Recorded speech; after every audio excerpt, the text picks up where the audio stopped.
Welcome to the You Can Man podcast, episode 37. I'm Josh. I'm Tim. And I'm Dave. And on this week's episode, first time dad stuff.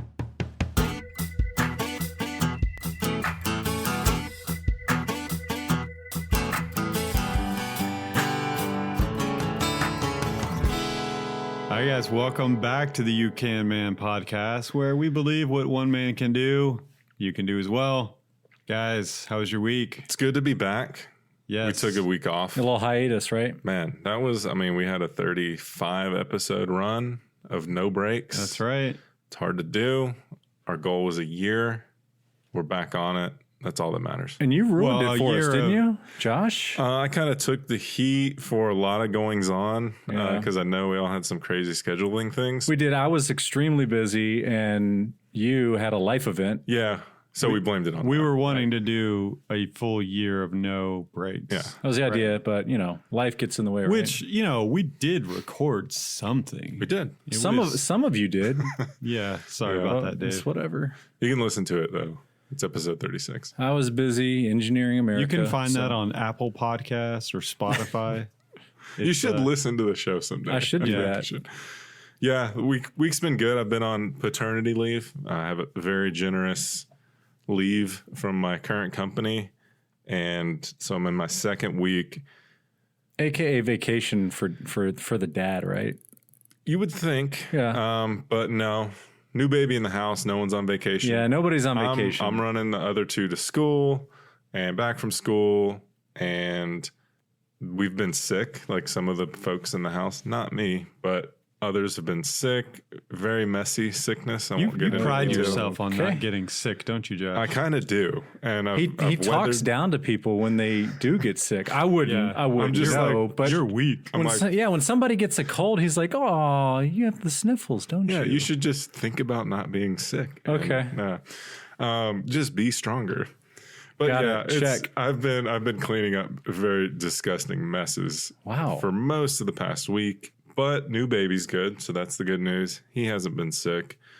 I've been working in my garage. I know. I saw that. Previous podcasts, I've been embarrassed talking about my garage because it was just a big storage room, and so I've been cleaning it. But I can only work like 2 hours a day on it because everything else is taken care of. And when other children. when you have so much stuff, you have to move so much stuff out of the garage before you can even organize what's there. Yep. Try to paint 1/5 of a garage at a time and move stuff in and out every day. You're That's painting kinda your what I'm doing. garage? Yeah, I'm painting the inside of it, so I have to like strategically Are you move taking in and out. You're not taking the paneling down or anything? No, that's Okay. going to be phase when I have a lot of money. Okay, because to let our listeners know, Josh's garage it's basically like wood paneling, right? But it's more like just I've never seen that wood It's- paneling. It's 1/8. Yeah, it's 1/8 plywood on the Yeah. inside. Yeah, Yeah, it's not like it's grooved or anything. It's just regular and it's roll. painted almost army green, like Yeah. all of it. Really? Yeah. You don't have to worry about that because you can't see. That's You got what- so yeah, much Well, that's stuff the in problem. It turns into an abyss, and like Yeah. all the spiders and everything can live in every corner. And so I've painted it gray, a lighter gray. I'm going to venture to say that when you take that paneling off, you're going to find some termite damage. I can see it like coming through in some spots. Oh, yeah. That's up against the house. But I did find I had to replace a piece of panel today, and I did find some mud daubers, I think they call them, that had found I their call way them up dirt inside. Dirt daubers, Yep. yeah. Yeah. Whatever southern way you want to say it. But, Dirt daubers. So yeah, I've been plenty busy, not a vacation at all. So But you it's went been from 2 nice. kids to 3 kids now, right? Is that different or is it the same? Or It is. tell us about that. It is in fact different. In a way, easier. There's just the expectation thing. You know what's You've already coming. done it before, Yeah. right? When our first child was born, we went into a bunker for like 2 months. Okay. We closed off from the world because we couldn't even get a grip on what was going on. We were just scrambling. Everything was. And then you look No. back. Oh, we looked back and we're like, well, 1 kid, that would Yeah. be interesting and easy. But the third one, now you have some experience under your belt. I've just dived. Is that the proper? I dived in head first on. You dove in. I head doved. first. Yeah. Doved. On taking on all the like normal household stuff. I'm the laundry guy, like always. I'm the laundry guy at our house. You fold? So I don't mind that. Yeah, I fold. you. She folds a lot too, but I'm like, I'll tell you why you fold. You don't have girls. Okay. ugh, yeah. If you got girls, You don't fold if you have I- girls? Well, no. You do. You don't. Oh, You want okay. this, I got it. It's just I'm like I don't know how to. I have done it before, but I'm just like, how do you even? How do you fold this? Guys, Yeah, I clothes wouldn't are know how to just fold just easier. Yeah. Laundry for me is just, I don't mind it. Washing dishes in the sink, that's the worst thing to me. Really? It 'Cause that's is. what I do. Oh, Yeah. yeah. So Huh. I'm the other way. So I can't stand washing dishes. I don't mind doing laundry. But so all the normal stuff she's been doing, now I'm like, okay, I do this now, which I didn't figure it out on kid number 1 or number 2. It was kind of just like, where do I fit in and all this. And this time I was like, okay, here we go. Now I do all these things. Mr. Mom. She takes care of the baby because she's up at night multiple times a night. I get to sleep. So yeah, it's kind of been really smooth in that way. But having a sick kid in the middle of all that really That's makes not it good. exciting. For me, when we went from one, I only have 2 kids, but when we went from 1 to 2, that was tough because when you only have 1 kid, one person's always off, right? Yeah. So one person's on, one person's off. So when you have 2 kids, it doesn't roll like that. But whatever. Who's the comedian that likened having the 3rd kid to you're drowning. that was him having his 4th, I think. Oh, was it Jim Gaffigan? Jim Gaffigan, yeah. And he says, you're drowning, you're holding 3 kids, and then someone throws you another one. Throws you a baby, yeah. Throws you a baby. Yeah. Yeah, that could be accurate. I don't know. 3 kids is, I'm only 2 weeks in, so I'm not a pro by any means. But you're going to do a podcast on it. But I will talk about my Well, experience. this is thus first far. time dad kind of Yeah. stuff. So, I've pulled up some articles here in the spirit of this, of some parenting advice that's out there for dads specifically, or maybe questions that have come up that dads have asked, about, oh my gosh, I'm having my first child. What can I expect? So we're going to go through some of these questions, and the 3 of us will just kind of answer accordingly. We'll give our take and on it. I do want to say that this does, you might be thinking, okay, this is the You Can Man podcast. How in the world does parenting come into this? And it totally does. Well, parenting is kind of where we started the podcast kind of thing. Like, at least for me, my dad, my father is the one who Right. has all these skills and could like do anything on the house or do anything on the car. Passing things down Yeah. is Oh, part of the UK man spirit. No, And I did so- it to get away from parenting. So So this that's why I'm here. This is step 1. This is kind of your initiation into passing on the You Can Man spirit here. So a question here from the internet. How do I change my child without getting wet? Have you guys ever been peed on? No.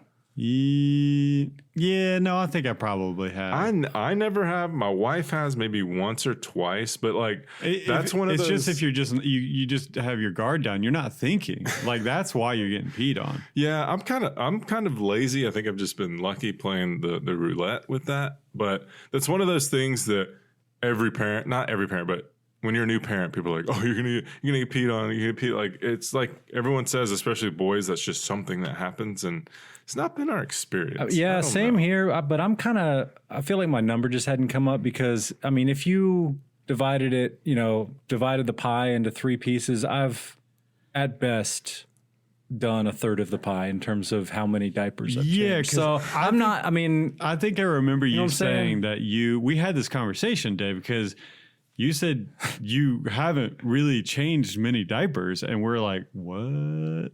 I mean, I Right? feel like I have. I just, I have. But you do it. I do it. Okay, yeah, 'cause I know absolutely do some it. I just guys- feel like I haven't done nearly as many as my wife. Here's some advice, you guys out there, because they're out there. I know some of them very well that are just like, I don't change diapers.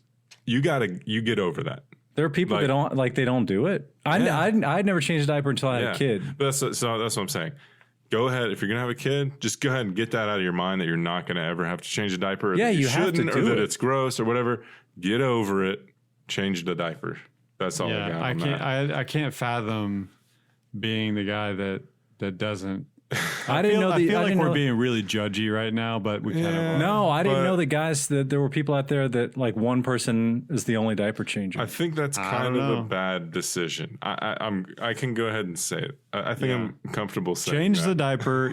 You can, man. Your life will You be got to better. chip in a little bit. I mean, that's kind of weird. Yeah, you can't just opt out of that, in my opinion. All right, so this brings me to the next question about comforting babies in the middle of the night. Do you guys have any like horror stories or like memories of like having to? I know a lot of the wives like carry that load. But. Yeah, no, I did it often. It's funny. My wife listens to this. She'll be like, "No, you didn't," but I did. And yeah, there's nothing more when you're woken up in the middle of the night. It's just you're not having good sleep at all. Yep. And then a baby is just crying really, really, really loud. It makes you go crazy. It does make you go crazy. It can, yeah. It is like, it's got to be some form of torture or something. I mean, look, if you're listening to this, you're like, my baby didn't do that. Just wait till the next one, okay? You just got it easy on the first one. I was pretty terrible at it. I mean, I tried several times, maybe one or two, and that was a joke. But no, I was just so bad at it. And my wife is an extremely calming person. I think both of you know this. And so she's naturally good at it, which is probably a curse for her because I pick these babies up. And I'm almost like, I always said I was like a shot of cocaine for my kids because they just like get this crazy energy and get super excited whenever I'm around. So I like going there at 2 a.m. and that baby's not going to sleep. I'm like trying super hard. You're the guy that, I don't have the touch, You're the guy that needs to be told, like, don't shake the baby, please. Like, yeah. Don't. Yeah. I mean, that's what they're there for, right? Yeah. I did have a flashback with our newborn in the house of comforting I think it was our oldest child, who was actually a good sleeper, but I guess he went through a phase where I would go into the kitchen and hold him like a football. That's the way he liked to be held, like with his head out by my elbow. Yep. And just for hours, just pace back and forth in the kitchen until my feet were sore. Like that's the part, like that's how I just had a flashback of that just the other day, just holding my newborn. So hopefully this one's a good sleeper as well. Our first one's decent sleeper. Second one, bad sleeper. Third one, we'll see. But like Tim said, don't be fooled if you have a good first baby, because we thought we were awesome parents. Like his sleeping habits have always been really good, and my wife and I were just high-fiving like we are really, really good at this parenting thing. And then the second one came along and we're like, okay, starting. So we got all that out on our first. First it was just, oh man, it was bad. Yeah. Let's see. Next, are kids really that expensive? Yes. No. Wow. Okay. Why are kids not expensive? I'm just talking maybe, let's call it 5 and under. Okay. If you want to get up past that into, say, sports and all kinds of other baseball, school stuff, gotcha. But 5 and under, provided you're not having to pay for daycare. It's a big asterisk right there. Are not expensive. Yeah. So I pay for daycare, 2 kids in daycare, and it's a mortgage payment a month. It's more than a mortgage. I could have a beach house. I could have a mountain house. I could be driving a Porsche, whatever. Hey, I'm not bitter. Love my children, but daycare is expensive. But beyond that, for me, I feel like every month there's like, oh, this is $100 thing that we have to do for the child that we didn't know it was coming down. Like, I feel like every month there's like a $50 to $100 expense that you weren't even, and that's on top of the, diapers and the formula and the. Yeah. I mean, like. It depends on your definition of expensive. Yeah. Look, we have a very comfortable living arrangement, like our society in general in America. Sure. And we've talked about it before on the podcast. So many people do. It depends not on everybody. go look at your Amazon bill every month and see how much that is, and then compare it to diapers and formula for a month. Okay, all right, hero over here. No. I am just telling a new dad to be maybe that take a look at that. Like if you've always heard, oh, kids are so expensive, aside from childcare, there's things in your life that can get rearranged to make it more comfortable. Hey, and what about that tax credit, y'all? There you go. Hey. There you go. It counteracts it. It does. A decent. I mean, the amount. last one that just came in was huge. A huge tax credit. I was getting like $50 or something tax credit, and like this last one that came in, it was a nice chunk of change. I read something. It was, I mean, it must have been 10 years ago that to raise a kid to 18 was like $180,000. I don't know what all of that, factored in, but when you think about it like that and you look at it over that many years, that's a lot of money, right? Yeah. Is that like 10 grand a year? 0 to 18? That sounds about right. That doesn't sound. If I backed out, it doesn't sound too crazy. Honestly. If you backed out childcare, But if you don't have a kid, that's a lot of money, right? That you would save. Now, I'm not going to get into the argument of is it worth it because would you save it? Yeah, I would argue. maybe not. I would argue that probably the majority of people are just spending it on something else. Oh, I totally would be. 100%. Yeah, I'd have a lot of pocket. That was kind of my knives. point before with the whole Amazon thing. Is that like where's that money going right now? We're kind of getting off into. No, we're not. I look at my kids and I'm like, you guys cost a lot. I do. A lot of money. Okay, what's our next one? thing? Labor. I'm a new dad. Like, what am I doing during the labor process? I couldn't tell you. I still haven't figured that out. I have a lot to say on this. Okay, because I feel like I did a halfway decent job. We went through the Bradley birthing method classes. Did that. Okay. We did that. Natural childbirth. My wife is incredible. She had 3 babies with no drugs whatsoever. That's unreal. Now, hear me when I say, the goal is a healthy baby. So I am not in any way saying that some woman that did it differently is wrong by any means whatsoever. And just to clarify, not in your living room. Not in the living room. Okay. We went to an actual hospital. Right. We didn't go that far into it to where like we're doing home births and stuff. Almost like I feel like if we did another one, we almost could do that, but I still don't think we would. We just can't do that, right? Yeah. But she's incredible. I mean, she powered through that. I don't know how she did it, but she's awesome and she did it. But part of that method was the husband being involved and helping the woman through the child labor. Mm-hmm. That sounds child labor laws. Yeah, I got it. No, that makes sense. The labor process. I didn't go through. I mean, we went through hey, you don't have a kid and you're going to have a kid kind of class, that kind of thing. But we didn't do nobody ever told me what to do. And even if they had, I still would have felt kind of worthless because I'd have been like, there are people here who are better suited, to provide support. I would have loved to have seen Dave's reaction to some of the videos that I had to watch. You went through the same thing, right? Yeah. In this birthing method class thing. Look, I had to see some stuff that I didn't really need. I can't unsee. I will say this. I learned a lot. I learned a whole lot in that class about just the general process and what happens. And I was like, well, I didn't know that happened. Like those kinds of things.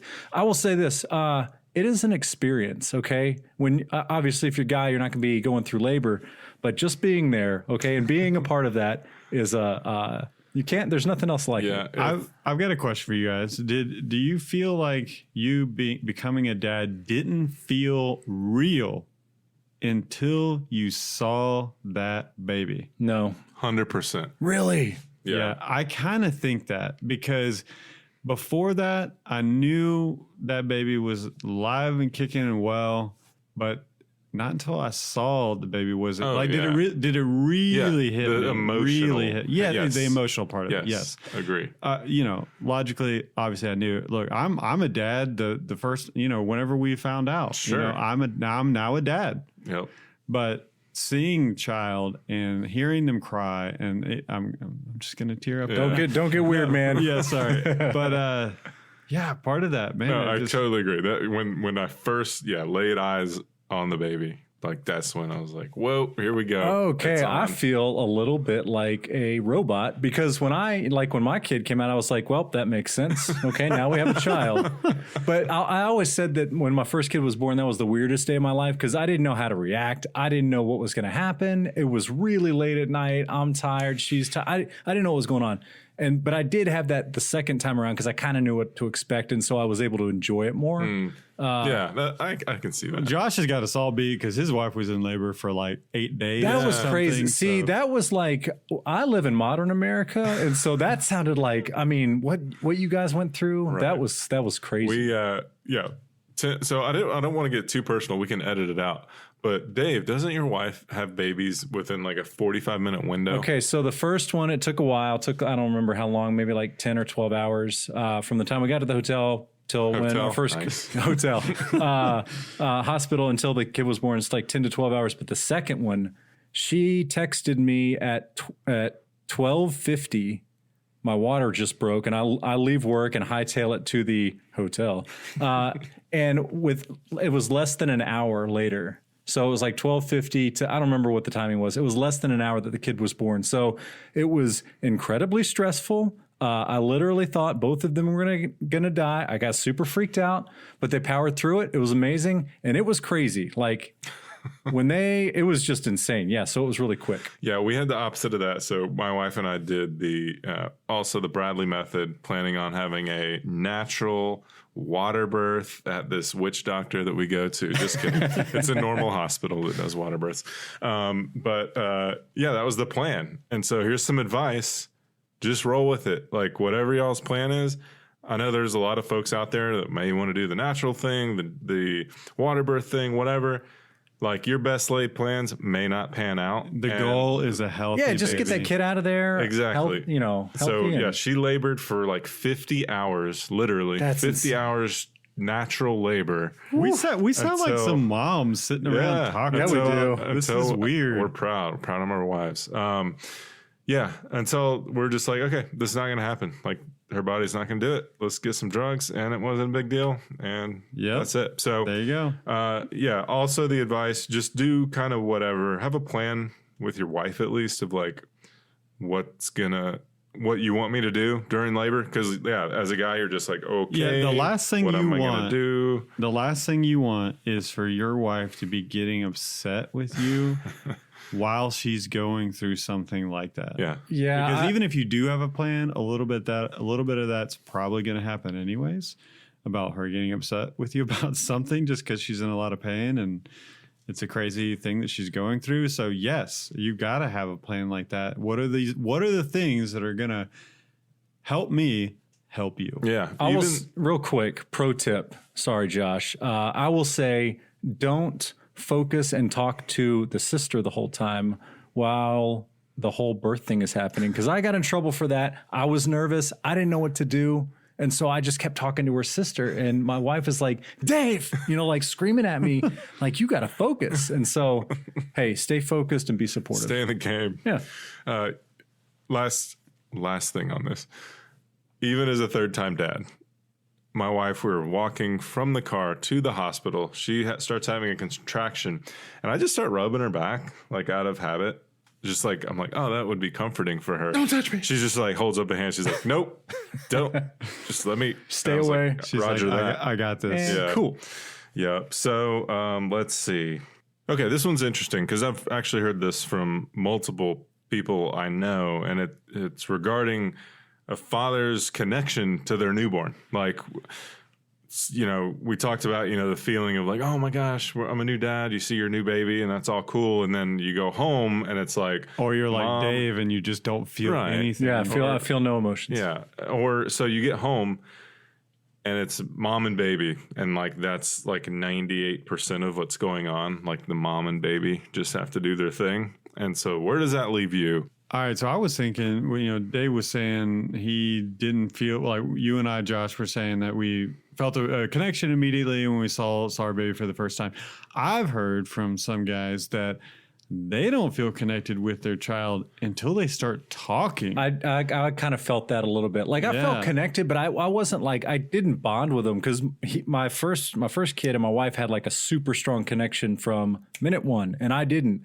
He was just like, hey, I'm not really cool with you. I'm cool with her. So you can leave. So it took, I don't know, maybe like 9 months before like we really like, and so I feel like. Are you making him pay for that now? Oh yeah, big time. No, he's making me pay You still. should take it out on him. He beats me daily. But so I don't think you need to feel bad about that. If that's what happens, look, just roll with it. Yeah, I mean, it's super obviously. I mean, we have got someone here that's dealt with it. Like, it's common. It's a common thing, and it's just one of those biological things that happen. Like, sometimes the baby is just super connected to the mother, and they're going to be that way. They're going to come around eventually, and you can form your own special bond with the child. It's also because I'm weird and I'm like, hey, I'm here. I don't know what to do. So I'll just stand here and be weird. Hello, I am your father. Hi, I'm an engineer. And yes. All right. Well, Yeah. I think there's just a plethora of other things that we could talk about with fatherhood. And definitely we're going to do that. So much more stuff. I mean, we talk about like the baby getting older and all kinds of stuff. We could do we won't, because we won't put you guys through this, but we could do a whole show on strollers. Okay. maybe we will. Jogging strollers. I know we've had Yes. conversations about that before. It's exciting. Sorry, we will not do a whole episode on that. I promise you that, but we could talk about that on a little bit of the segment. And if it's still in the cards, the three of us are taking our boys I was just going to say that. camping. Going camping this weekend. So this weekend we are doing the very first. Now this is Dave's kids' It's his first time. It's going to be like 32 degrees. first camping experience. This is my right? youngest kid's camping experience. Yes. Oh, you're bringing two? You're bringing two babies? I think so. All right. Snap. And I'm honored. I just want to say that I'm honored that it's going to be his first experience, and it's going to be on the Harmon that's right. family land. It's going to be on the land. Yes. The forecast earlier this week was sub-freezing temps. It's gone up since then. I did see that. It's in like the 33 to 34. That's still cold. It's going to cure him. He's not going to want to go camping anymore. So then, just But him up. the time that they're going to be going to bed, it's going to be like 40-ish degrees. Yeah. That ain't bad. we'll be all right. We'll be all right. Blankets. We'll make it happen. They're We'll be good. kids. They'll be fine. Yep. And, my version of camp, I'm going to have like air mattresses and stuff. Now, Luke, my son, he's been camping, not lots of times, but a good amount of times. So he'll be good for it. But He knows the routine. yeah, Well, so we're excited. yeah, not a whole lot down there, but that's kind of what makes it special. That's what That camping is is. simple. It's just trees Simple. and a That's little right. open area, and we're gonna have a big old fire. Oh, Very yeah. nice. It's gonna be good. All right, that's gonna kind of do it for our main topic this week. Josh has a segment. Josh, what are you talking about? You gonna keep This going? segment is going to be called Roll Call. Roll call. Is it about like people's heads rolling? Like, are you gonna? No, it's not Okay. super morbid, but it's interesting. Okay, awesome. We will hear from Josh when we come back.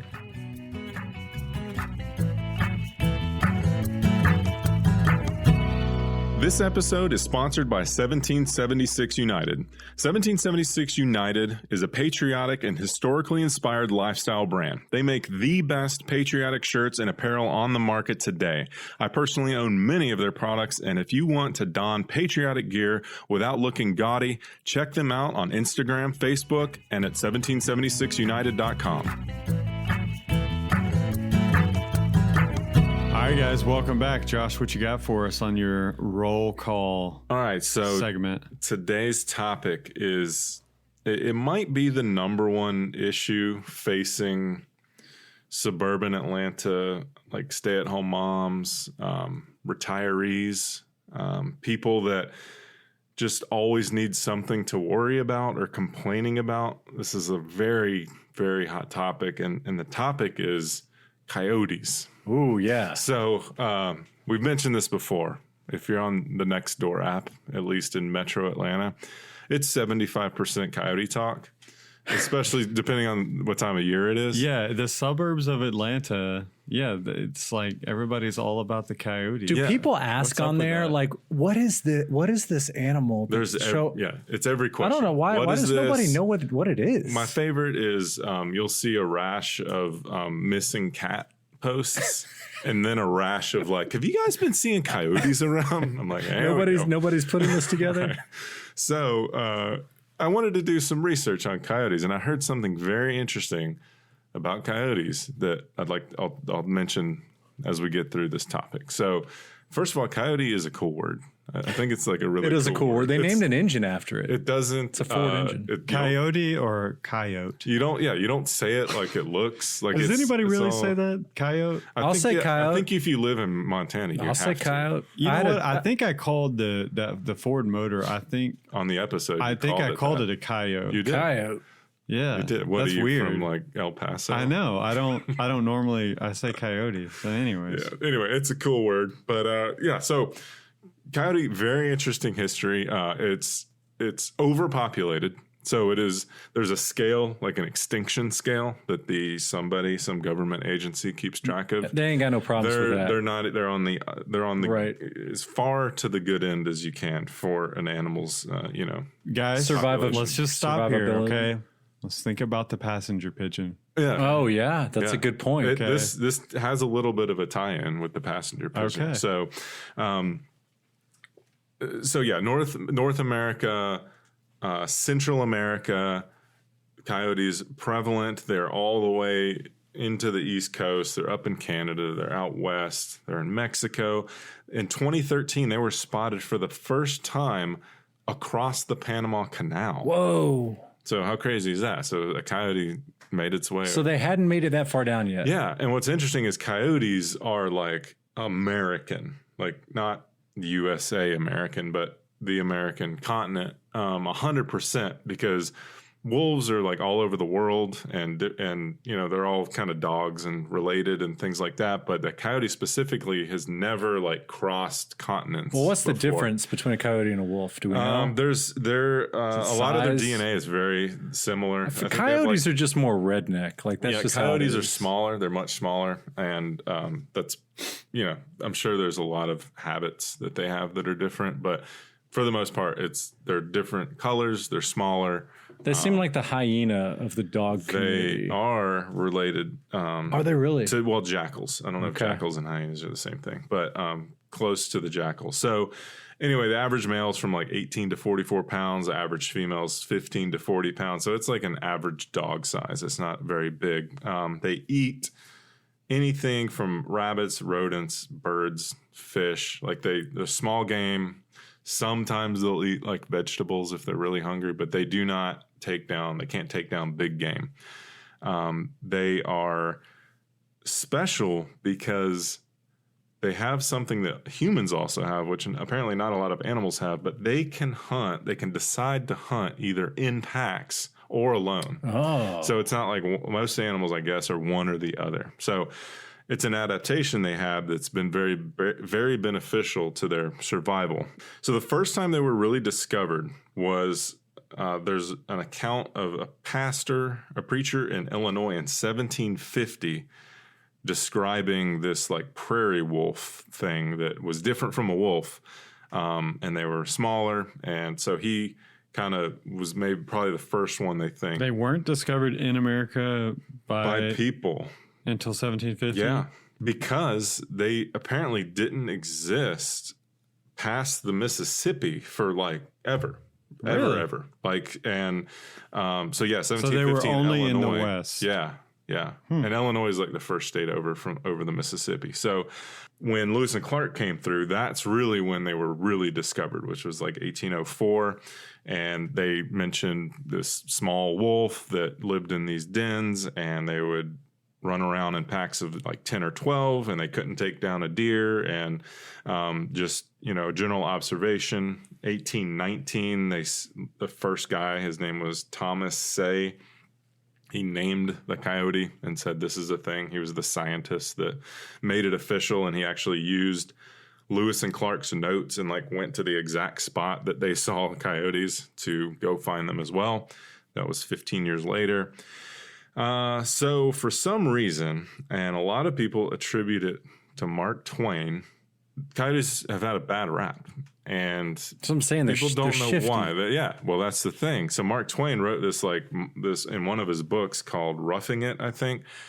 He wrote like a 3 or 4 page diatribe on like how despicable the coyote was, and how like sly and gross and cowardly, and they're scavengers and all this stuff. I always kind of figured it had to do with them killing chickens. Yeah, they kill livestock, chickens. Because the and- American family having chickens was a thing Yeah. up until, gosh, Yeah. probably what? And it's still an issue. 60, 70 years ago? Yeah, they still kill like a 250,000 sheep a year or something in the U.S. Like they still get after the small livestock. For me, I think it's all the Roadrunner cartoon. It's my favorite cartoon growing up, and so that just like hardwired it in my brain early on. You're opposite then. The coyote was kind of a punk. So Wile E. Coyote. So that was 1870, Mark Twain, and everybody read Mark Twain, and so coyotes get this bad rap, and people start realizing wolves do a lot of damage to livestock. Coyotes get the blame for a lot of it. So they both do it, but wolves are probably more responsible for it. Well, they put wolves on like sweatshirts and stuff, so they're a little more distinguished, right? And so in the 20s, I guess. In the 20s, I have a sweatshirt with a wolf on. Nice. You would, Dave.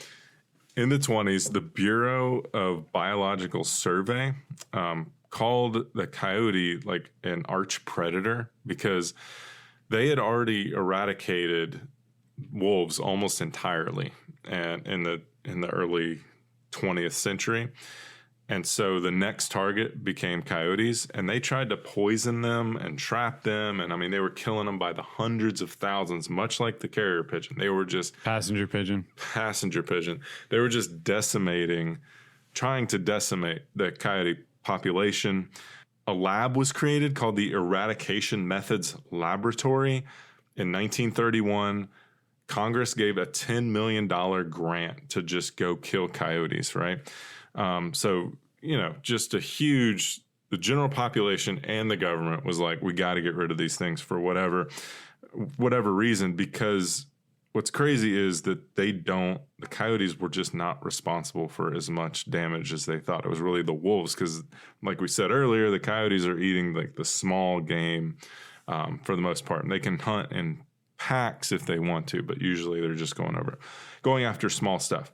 So anyway, they're just getting wiped out.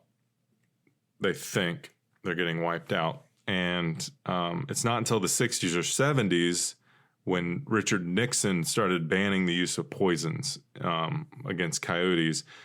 And many people credit Wile E. Coyote for actually improving the image of the coyote, because it was like he was personified. Yeah, he was a lovable character. Well, yeah, he was goofy, just made mistakes, and Disney actually produced.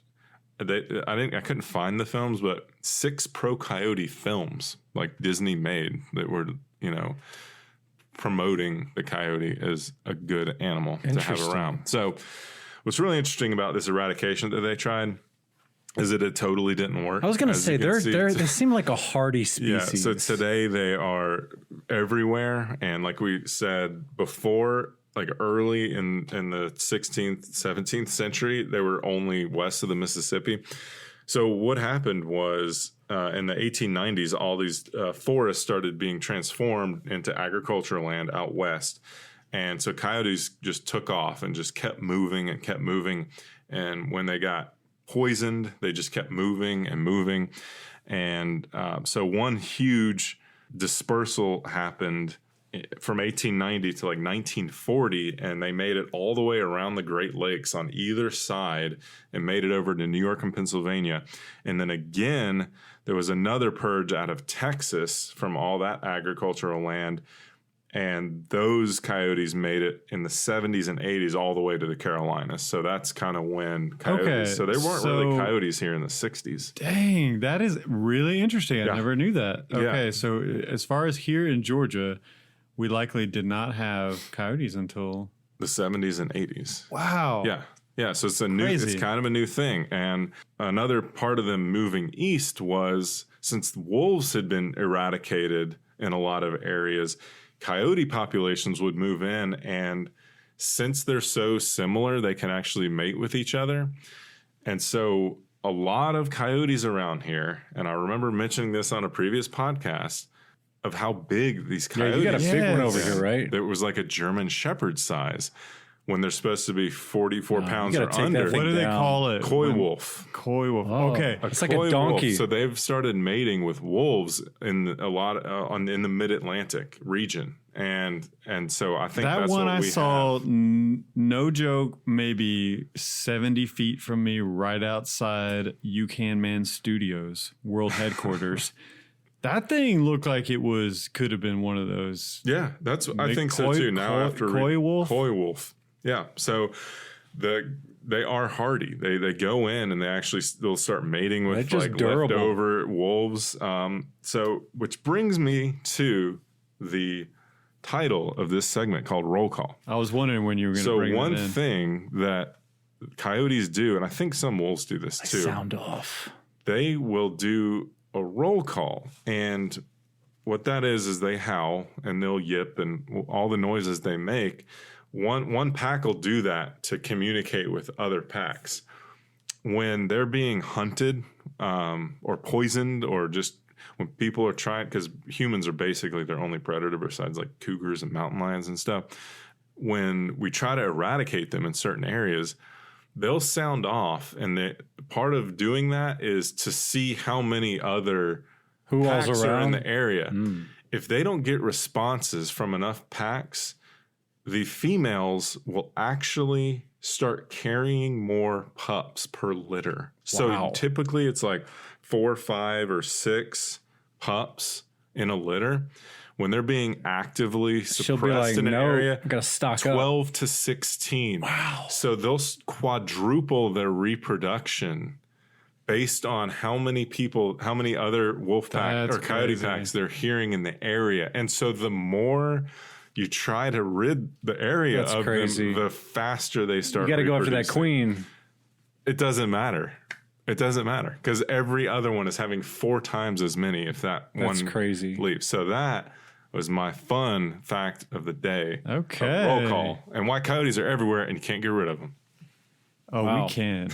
Yeah, We you could can, if we man. tried. I'm looking forward to the day that we get the gun out. I want to go. I want to go hunt those. those guys because those big. You don't need a 70-pound coyote roaming around your neighborhood. I legitimately And it was fear fear- for my children sometimes. That's what I'm saying. That thing wasn't scared, right? Didn't you say that, Josh? No. that it Yeah, just like no, he stared you down. He just looked. Nah. He just looked. Okay, if they're actively living their lives out in residential neighborhoods, Yeah, they're desensitized to that. they're just completely desensitized to it. I mean, they're kind of run. I guess they just run up and down creek beds or something like that to Yeah, the- any little pockets of trees they just try Yeah. to get to. Anyways, Minimum, we just need okay, to well, relocate that was super them. interesting, Josh. Thanks. You know that I liked it because it was kind of Yeah, the up my alley passenger there. pigeon thing. I kind of have a soft spot now for coyotes after researching the coyotes, much like you with the passenger pigeon. Yeah. All right, guys. Thanks for listening to the UCAN Man podcast. I did want to mention that we just passed 10,000 total plays. That sounds like a lot. It is a lot. Thank you to the You Can Man Army. Yeah, right? our podcast host that we host our podcast sent an email, like, when you reach milestones or whatever. And so, Nice. yeah, we just got the 10,000 total plays. So it was kind of cool. So guys, thank you so much for tuning in. Hey, take a few minutes and share this podcast with a friend that you think might be really interested in that. And then also share our Facebook group page because there's so much good stuff, posts happening all the time on there. Take a few minutes to leave us a review on Apple Podcasts too, because it helps other people find us. So we will catch you guys next time.